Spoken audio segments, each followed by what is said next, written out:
اعوذ باللہ من الشیطان الرجیم بسم اللہ الرحمن الرحیم ولا تلبسوا الحق بالباطل وتکتموا الحق وانتم تعلمون، اور نہ گڈمڈ کرو حق کے ساتھ باطل کو، اور مت چھپاؤ حق کو درا حالے کہ تم جانتے ہو۔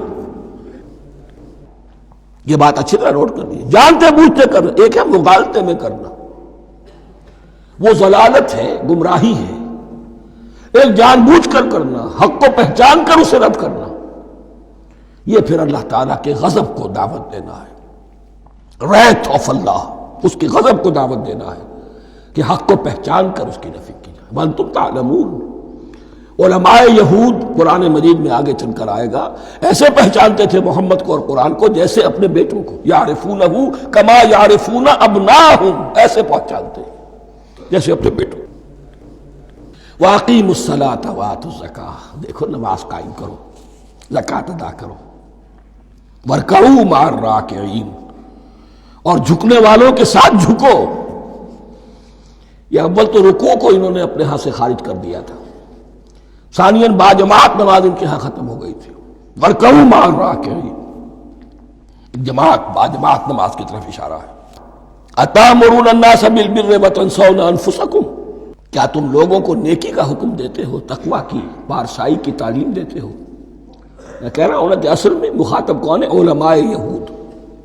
اس آیت سے ثابت ہو گیا عالم ہمارا بھی جب بھی کھڑا ہوگا اونچے سے اونچا آواز کہے گا، اعلیٰ سے اعلیٰ بات کہے گا۔ اکثر و بیشتر کا حال یہ ہے کہ ان کا اپنا کردار دیکھیے تو کوئی مناسبت ہی نہیں اس سے کہ جو وہ بات کہہ رہا ہے، جو لوگوں کو دعوت دے رہا ہے اس پر خود عمل نہیں۔ تو یہی در حقیقت علماء یہود کا کردار بن چکا تھا۔ أَتَأْمُرُونَ النَّاسَ بِالْبِرِّ وَتَنْسَوْنَ أَنفُسَكُمْ، کیا تم لوگوں کو نیکی کا حکم دیتے ہو اور خود اپنے آپ کو بھول جاتے ہو؟ وَأَنْتُمْ تَتْلُونَ الْكِتَابَ، اور یہ سب کچھ تم کر رہے ہو اس حال میں کہ کتاب پڑھتے بھی ہو، تورات پڑھتے ہو، صاحب تورات ہو۔ ہمارے بھی بہت سے علماء کا، علماء سو جنہیں ہم کہتے ہیں، حال یہ ہو چکا ہے، خود بدلتے نہیں قرآن کو بدل دیتے ہیں، ہوئے کس درجہ فقیہان حرم بے توفیق۔ جو صورتحال ہے صرف قرآن کا متن بچا ہوا ہے، اس کے مفہوم میں، اس کی تفسیر میں، اس کے ترجمے میں تو تحریفیں موجود ہیں، بڑی بڑی تحریفیں موجود ہیں، متن بچا ہوا ہے، وہ اس لیے کہ اللہ تعالیٰ نے اس کی حفاظت کا ذمہ لیا ہے۔ وَاسْتَعِینُوا بِالصَّبْرِ وَالصَّلَاةِ، اور مدد حاصل کرو دو چیزوں سے، صبر اور نماز۔ یہ صبر کا لفظ یہاں پر بہت قیمتی ہے، بہت بامانی ہے۔ علماء سو کیوں وجود میں آتے ہیں؟ جب وہ دنیا کے کتے بن جائیں گے تو وہ دین کو بدنام کرنے والے ہوں گے۔ بظاہر دینی مناسب ہیں لیکن اصل میں ان کے پردے میں دنیا داری کی جا رہی ہے، صبر نہیں۔ بس صبر کے ساتھ اور نماز کے ساتھ، اس لیے کہ آپ صحیح راستے پر آئیں گے۔